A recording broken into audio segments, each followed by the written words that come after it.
নমস্কাৰ নতুন এটা ভিডিঅ'লৈ আপোনালোক সকলোকে স্বাগতম জনাইছোঁ। হায়াৰ ছেকেণ্ডেৰী পাছ কৰা ছাত্ৰ ছাত্ৰীসকলে ডিগ্ৰীত এডমিশ্যন ল'বৰ বাবে সমৰ্থ পৰ্টেলত ৰেজিষ্ট্ৰেশ্যন কৰিছে চাগে, কিন্তু এতিয়া সমৰ্থ পৰ্টেলত কেইবাটাও নতুন আপডেট আহিছে। ভিডিঅ'টো আপোনালোকে আৰম্ভণিৰ পৰা শেষলৈকে চাই থাকক। আপডেটকেইটাৰ কথা জনোৱাৰ লগতে আপোনালোকে কিদৰে ৰেজিষ্ট্ৰেশ্যন কৰি নতুনকৈ ৰেজিষ্ট্ৰেশ্যন কৰি কিদৰে কলেজ চিলেকশ্যন কৰিব পাৰিব সম্পূৰ্ণ ষ্টেপটো আজি এটা ভিডিঅ'তে মই দেখুৱাই দিম। প্ৰথমতে মই আপোনালোকক এখন নটিচ দেখুৱাই দিছোঁ, যিহেতু সকলোৱে ভাবি আছিলে যে ফ্ৰী এডমিশ্যনৰ কাৰণে ইনকম চাৰ্টিফিকেট লাগিব।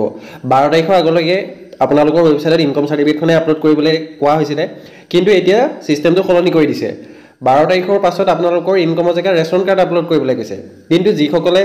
ইনকমৰ জেগাত মানে আগতে ইনকমখন আপলোড কৰি ৰাখিছে, এতিয়া তেওঁলোকে কি কৰিব? এতিয়া যিহেতু ইনকমৰ জেগাত ৰেচন কাৰ্ড বুলি আহি গৈছে, আপোনালোকে নিজৰ প্ৰফাইলটো এবাৰ চেক কৰক। হয়তো সকলোৱে গম পোৱা নাই কথাটো। আপোনালোকে যিসকলে অলৰেডি এপ্লাই কৰিছে তেওঁলোকে নিজৰ প্ৰফাইলটো এবাৰ চেক কৰক। প্ৰফাইলত গৈ আপুনি দেখিব যে তাত ইনকম চাৰ্টিফিকেটৰ জেগাত ৰেচন কাৰ্ড বুলি অপশ্যনটো আহিছে, কিন্তু আপোনালোকে আপলোড কৰি থৈছে ইনকম চাৰ্টিফিকেট। ঠিক আছে, যিসকলে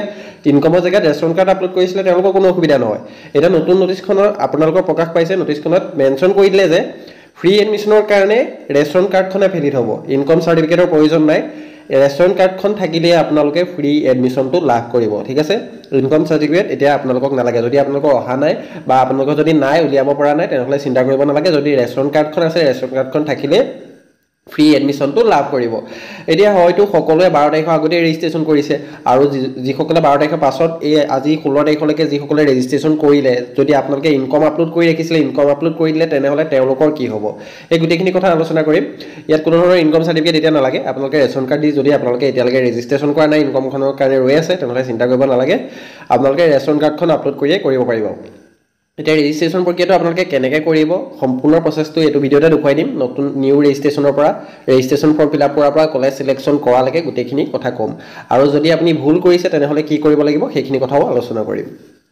যিসকলে এতিয়ালৈকে ৰেজিষ্ট্ৰেশ্যন কৰা নাই তেওঁলোকে ৰেজিষ্ট্ৰেশ্যন কৰিব লাগিব। প্ৰথমতে নিউ ৰেজিষ্ট্ৰেশ্যন অপশ্যনটোত ক্লিক কৰিব। লিংকটো মই ডেছক্ৰিপশ্যনত দি দিছোঁ। সেই লিংকটো অ'পেন কৰিলে আপোনালোকৰ ৰেজিষ্ট্ৰেশ্যন ফৰ্মখন খোল খাব। প্ৰথমতে আপোনাৰ নাম, তাৰপৰা ডেট অফ বাৰ্থ, তাৰপাছত ইমেইল আইডিটো শুদ্ধকৈ ফিল আপ কৰিব। এটা পাছৱৰ্ড দিব লাগিব, নামটোৰ পাছত @123 তেনেকৈ পাছৱৰ্ড দি ল'ব। মোবাইল নাম্বাৰ দিব লাগিব, তাৰপৰা কেপচাৰ কোডটো ফিল আপ কৰি ৰেজিষ্টাৰ অপশ্যনটো ক্লিক কৰি দিলেই হ'ব। এইখিনিয়ে ফিল আপ কৰিব লাগে প্ৰথমতে। এইখিনি মই ফিল আপ কৰি লৈছোঁ। ফিল আপ কৰি হৈ যোৱাৰ পাছত ৰেজিষ্টাৰ অপশ্যনত যেতিয়া আপুনি ক্লিক কৰিব, আপোনাৰ মোবাইল আৰু ইমেইল দুইটাতে OTP যাব। ঠিক আছে, বহুতে কৈছে ইমেইলত OTP যোৱা নাই। ইমেইলত OTP যাওঁতে অলপ কেতিয়াবা সময় লাগে। আপোনালোকে ইমেইলটো স্ক্ৰল কৰি থাকিব। ইমেইল আৰু মোবাইলত দুইটা বেলেগ বেলেগকৈ গৈছে, দুইটা আপোনালোকে বেলেগ বেলেগ বক্স দিয়া হৈছে, দুইটাতে ফিল আপ কৰিব। তাৰপাছত যিটো কেপচাৰ কোড দিয়া আছে পুনৰ, সেই কেপচাৰ কোডটো ফিল আপ কৰি পুনৰ আপোনালোকে ছাবমিট OTP অপশ্যনত আপোনালোকে ক্লিক কৰিব। ঠিক আছে, ছাবমিট OTP কৰাৰ পাছতে আপোনালোকৰ সন্মুখত এটা ৰেজিষ্ট্ৰেশ্যন নাম্বাৰ জেনেৰেট হ'ব। Account verified successful, your registration number is আমুক। আপোনালোকে ৰেজিষ্ট্ৰেশ্যন নাম্বাৰটো কপি কৰি ৰাখিব পাৰে বা স্ক্ৰীনশ্বট এটা মাৰি ৰাখিব। তাৰপাছত পুনৰ আপোনালোকে লগইন অপশ্যনটোত ক্লিক কৰিব লাগিব। আপোনাৰ যিটো ইমেইল আইডি আছে, পাছৱৰ্ড আছে, এইটো ফিল আপ কৰি কেপচাৰ কোডটো ফিল আপ কৰি লগইন কৰিব লাগিব। ইমেইল আইডিটোৰ ঠাইত আপোনালোকে ৰেজিষ্ট্ৰেশ্যন নাম্বাৰটো দিব পাৰে, যিকোনো এটা দি আপোনালোকে লগইন কৰি ল'লে হ'ল। কেপচাৰ কোডটো শুদ্ধকৈ ফিল আপ কৰিব। লগইন হৈ যোৱাৰ পাছত আপোনালোকৰ ডেস্কবৰ্ডটো এইদৰে শ্ব' কৰিব। কমপ্লিট ইয়ৰ প্ৰফাইল, যিহেতু মই প্ৰফাইলটো বৰ্তমানলৈকে কমপ্লিট কৰা নাই, সেইবাবে কমপ্লিট ইয়ৰ প্ৰফাইল বুলি শ্ব' কৰিছে। ছাইডত আপোনালোকে কেইবাটা অপশ্যন দেখিবলৈ পাব। মাই প্ৰফাইল, মাই এপ্লিকেশ্যন, তাৰপাছত আপলোড ডকুমেণ্ট আপলোডিং। এইখিনি অপশ্যন আপোনালোকৰ লাহে লাহে এক্টিভ হ'ব। এতিয়া প্ৰথমতে আপোনালোকে যিটো মাই প্ৰফাইল আছে বা তলত যিটো কমপ্লিট প্ৰফাইল বুলি অপশ্যন আছে, গ্ৰীণ কালাৰ দেখিছে, মই বক্স দি দেখুৱাই দিছোঁ। কমপ্লিট প্ৰফাইল অপশ্যনটো ক্লিক কৰিব। তাৰপিছত আপোনালোকৰ প্ৰফাইলটোৰ যিখিনি পাৰ্চনেল ডিটেইলছ আছে সেইখিনি আপোনালোকে প্ৰথমতে দিব লাগিব। জেণ্ডাৰটো চিলেক্ট কৰিব লাগিব। Social category, general, EWS, OBC, SC, ST, আপোনাৰ কেটেগৰীটো কি হয় এইটো ফিল আপ কৰিব লাগিব। OBC, SC, EWS হ'লে আপোনালোকে চাৰ্টিফিকেট নাম্বাৰ দিব লাগিব। তাৰপাছত do you have domicile of Assam, এইটো আপোনালোকে য়েছ কৰিব। যদি আপুনি অসমৰ বাসিন্দা হয় য়েছ কৰিব। বহুতে কি কৰিছে, ডমিচিয়েল চাৰ্টিফিকেট নাই কাৰণে এইটো অপশ্যনেই নকৰি দিছে, কিন্তু তেনেকুৱা নকৰিব। আপোনালোকে এইটো অপশ্যন য়েছ কৰিব। তাৰপিছত ID প্ৰুফত যিকোনো এটা ID প্ৰুফ আপোনালোকে চিলেক্ট কৰি ল'ব। মই আধাৰ ভেলিড আইডেণ্টিটি উইথ ফটোগ্ৰাফ সেইটো চিলেক্ট কৰিছোঁ, য'ত নেকি মই আধাৰ কাৰ্ড বুলি টাইপ কৰি পেলাই আধাৰ কাৰ্ডৰ নাম্বাৰটো দি দিম। ঠিক আছে, যদি পান কাৰ্ড নাই এনেকৈ আপোনালোকে আধাৰ কাৰ্ডটো চিলেক্ট কৰি ল'ব পাৰে। তাৰপিছত আপোনাৰ মাদাৰ নেম, মাদাৰ অকুপেশ্যন, তাৰপিছত পুনৰ father name, father occupation, qualification এইখিনি আপোনালোকৰ ফিল আপ কৰিব নালাগে। মাদাৰ মোবাইল নাম্বাৰ হওক, মাদাৰ কোৱালিফিকেশ্যন ইমানখিনি ফিল আপ কৰাৰ প্ৰয়োজন নাই। আপোনালোকে যদি অকুপেশ্যনটো ফিল আপ নকৰোঁ বুলি ভাবে তেনেহ'লে নট এপ্লিকেবল দিব পাৰে, সেইটোতো কোনো কথা নাই। যি সময়ত ৰেড কালাৰ ষ্টাৰ দিয়া আছে সেইখিনি ফিল আপ কৰাটো আপোনালোকৰ বাবে বাধ্যতামূলক। ইমাৰ্জেঞ্চি কণ্টেক্ট নাম্বাৰত আপোনালোকৰ ফেমিলি কণ্টেক্ট নাম্বাৰ এটা দিব লাগিব, যিটো নাম্বাৰ দি ৰেজিষ্ট্ৰেশ্যন কৰিছে এইটো দিলে নহ'ব। ইনকম চাৰ্টিফিকেটত দেখিছে এইখিনিতে এটা কথা আপডেট হৈছে আপোনালোকৰ, যিসকলে 12 তাৰিখৰ আগত কৰিছিলে তেওঁলোকৰ এই অপশ্যনটো অহা নাছিলে। কিন্তু কম্বাইন ফেমিলি ইনকম যেতিয়া আপোনালোকে আপ টু 2 লাখ কৰিব, ইয়াত আপোনালোকৰ যিটো ফ্ৰী ৱেভাৰ আছে সেইটো আপোনালোকে ইয়েছ কৰিব লাগিব ঠিক আছে যিসকলে বিনামূলীয়া এডমিশ্যন ল'ম বুলি ভাবিছে তেওঁলোকে সেই অপশ্যনটো ইয়েছ কৰিব তাৰপিছত PWD কেণ্ডিডেট যদি হয়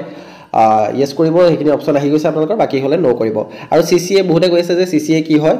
কো কাৰিকুলাম এক্টিভিটি তেনেকুৱা এখন চাৰ্টিফিকেট আছে য'ত নেকি আপুনি যদি ডান্স মিউজিক সেইখিনি যদি চিলেক্ট কৰে তেনে ক্ষেত্ৰত ফিল আপ কৰিব লাগে সেইটো কাৰণে সেইখিনি আপোনালোকে নট এপ্লিকেবল দিব তাৰপিছত এড্ৰেছটো ফিল আপ কৰি আপোনালোকে 7 নেক্সট কৰি দিব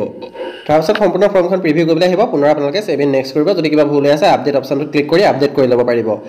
এই ভিডিঅ'টোত মই গোটেইখিনি ইমান ডিটেইলছত দেখুৱাই থকা নাই ইয়াৰ আগৰ ভিডিঅ'টোত মই গোটেইখিনি ৰেজিষ্ট্ৰেশ্যন প্ৰক্ৰিয়া ভালদৰে দেখুৱাই দি ৰাখিছোঁ আজিৰ ভিডিঅ'ত কিখিনি আপডেট হৈছে সেইখিনিতে মই মেইন ফ'কাছ কৰিছোঁ যদি আপোনালোকে গোটেইখিনি লাহে লাহে চাব বিচাৰে তেনেহ'লে আগৰ ভিডিঅ'টো চাই ল'ব পাৰিব ঠিক আছে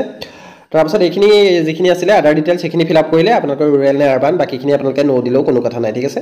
তাৰপিছত আহিব ডকুমেণ্ট আপলোড এইখিনিতে এটা বস্তু আপডেট হৈছে এইটো আপোনালোকে মন কৰিব ফটো ছিগনেচাৰ ID প্ৰুফত আপুনি যিটো ফিল আপ কৰিছে সেইটোহে আপলোড কৰিব ডমিচিয়েল চাৰ্টিফিকেট ইন কেছ যদি আপোনাৰ ডমিচিয়েল চাৰ্টিফিকেট নাই আধাৰ কাৰ্ড আপলোড কৰিলেও হ'ব যিটো মই আগতেই কৈছিলোঁ যিসকলে ডমিচিয়েল নাই চিন্তা কৰিব নালাগে আপোনালোকে আধাৰ কাৰ্ডটো আপলোড কৰি দিয়ক বোথ ছাইড আপলোড কৰিব তাৰপাছত ইয়াত দিয়া আছে ৰেচন কাৰ্ড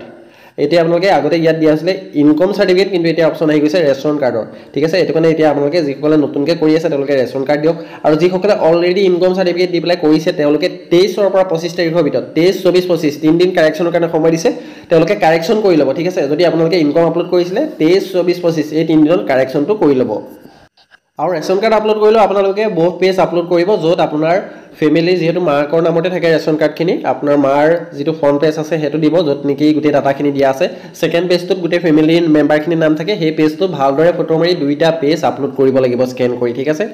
তাৰপাছত আহিব সম্পূৰ্ণ ফৰ্মখন প্ৰিভিউ কৰিবলৈ ঠিক আছে প্ৰিভিউ কৰিব লাগিব সম্পূৰ্ণ ফৰ্মখন ভালদৰে চাব 2 3 বাৰ 4 বাৰ ভালদৰে চাব যাতে পাছত যাতে নকয় যে ভুল হৈ গ'ল বহুতে কমেণ্ট কৰে যে মোৰ নামটো ভুল হৈ গ'ল বা ফাদাৰ নেম ভুল হৈ গ'ল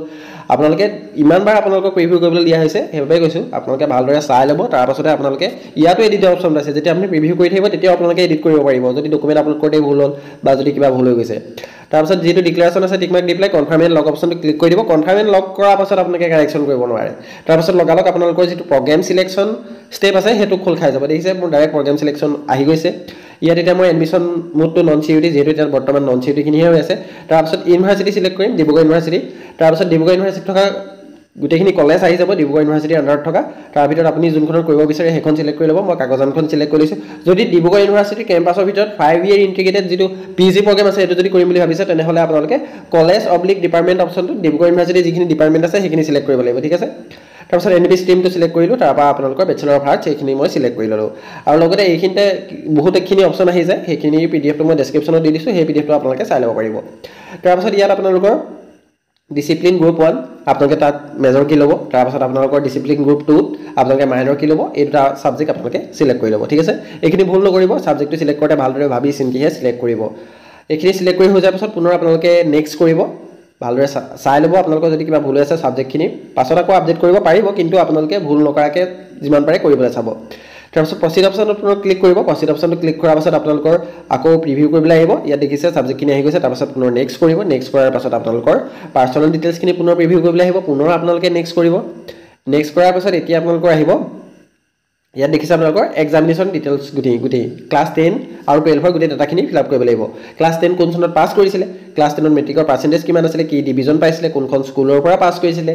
সাবজেক্ট কম্বিনেশ্যন গুটি সাবজেক্ট কি অৰ্থাৎ ক্লাছ 10 ত আপোনাৰ কেইটা সাবজেক্ট আছিল গুটি সাবজেক্টখিনি আপোনালোকে ইয়াত টাইপ কৰিব লাগিব ঠিক আছে তাৰ পাছত আপোনালোকৰ আহিব ক্লাছ 12 তেনেকৈ পাছ দিব তাৰ পাছত আপোনালোকৰ কেতিয়া পাছ কৰিছে কোন চনত কোনখন বৰ্ডৰ পৰা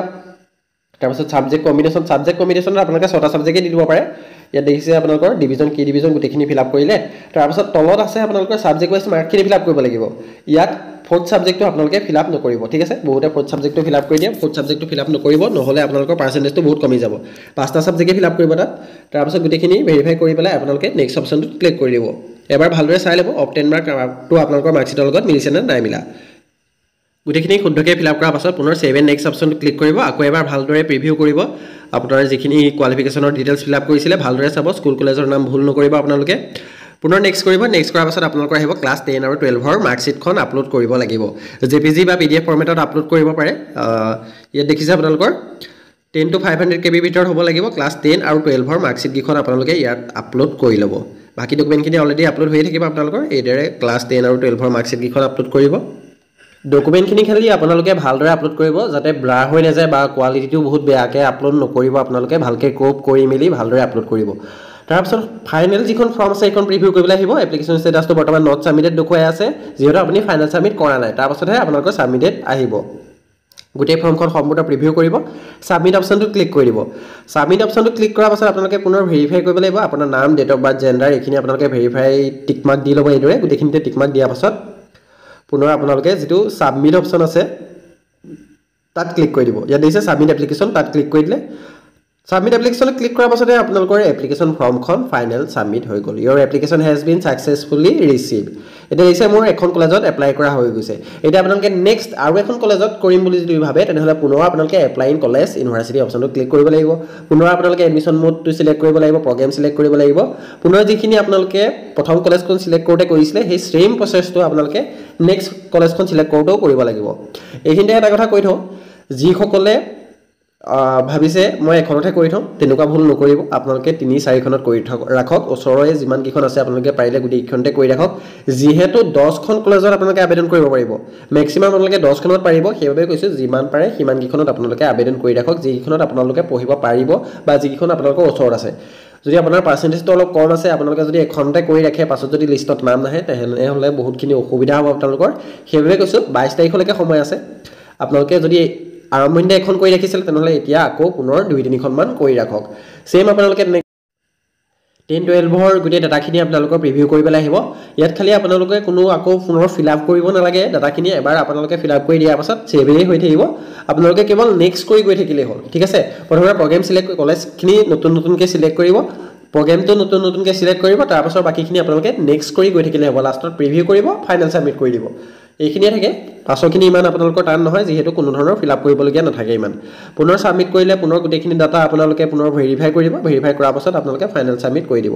এইদৰে আপোনালোকে 3-4খনত কৰি ৰাখিব পাৰিব আৰু যিটো কথা ক'লোঁ মই যিসকলে ইনকাম চাৰ্টিফিকেট আপলোড কৰি ৰাখিছিলে তেওঁলোকে 23-24-25 3 দিন সময় দিছে কাৰেকশ্যনৰ তেতিয়া আপোনালোকে কাৰেকশ্যন কৰি ল'ব পাৰিব তাৰ ওপৰত ডিটেইলছত মই ভিডিঅ' বনাই দি দিম তাৰ বাবে চেনেলটো ছাবস্ক্ৰাইব কৰি ৰাখিব যাতে নটিফিকেশ্যনখিনি লগালগ লাভ কৰে দেখিছে মই 2খন এপ্লাই কৰিছোঁ মই আৰু এখন কৰিম আৰু এখন মই তেনেকৈ এপ্লাই ইন কলেজ অপশ্যনটো ক্লিক কৰিম আকৌ পুনৰ প্ৰগ্ৰেম চিলেক্ট কৰিম আকৌ তেনেকৈ কৰিম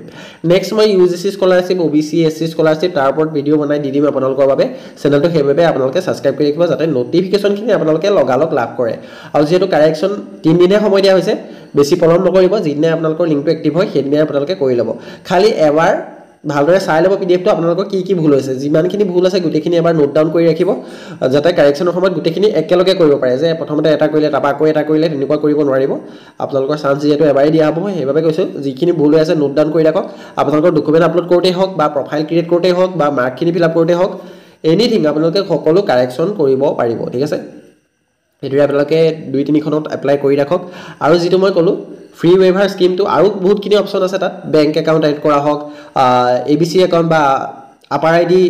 এক্টিভ কৰা হওক বা লিংক কৰা হওক তাৰপাছত আপোনালোকৰ ফ্ৰী ৱেইভাৰ বাবে তাত ইনকম চাৰ্টিফিকেট আপলোড কৰা হওক কেইবাটা অপশ্যন আৰু এক্টিভ কৰি দিছে বৰ্তমান সেইখিনিৰ ওপৰতো মই নেক্সট ভিডিঅ'ত দেখুৱাই দিম আপোনালোকে কিদৰে কৰিব লাগিব ফ্ৰী এডমিশ্যনৰ বাবে কোনটো অপশ্যন ইয়েছ কৰিলে আপোনালোকে ফ্ৰী এডমিশ্যন পাব বা আপাৰ IDটো কেনেকৈ লিংক কৰিব লাগিব সেইখিনি নকৰিলেও আপোনালোকৰ এডমিশ্যন লোৱাত অসুবিধা হ'ব সেইখিনিও আপোনালোকে কৰিব লাগিব সেইখিনি মই নেক্সট ভিডিঅ'ত বনাই দি দিম আপোনালোকে নেক্সট যিটো ভিডিঅ' আহিব সেইটো আপোনালোকে সকলোৱে চাব যাতে সেই কথাখিনিও গম পায় ঠিক আছে আজিৰ ভিডিঅ'টো ইমান আছিল ভিডিঅ'টো চাই যদি আপুনি অলপ হ'লেও উপকৃত হ'ল চেনেলটো ছাবস্ক্ৰাইব কৰিবলৈ নাপাহৰিব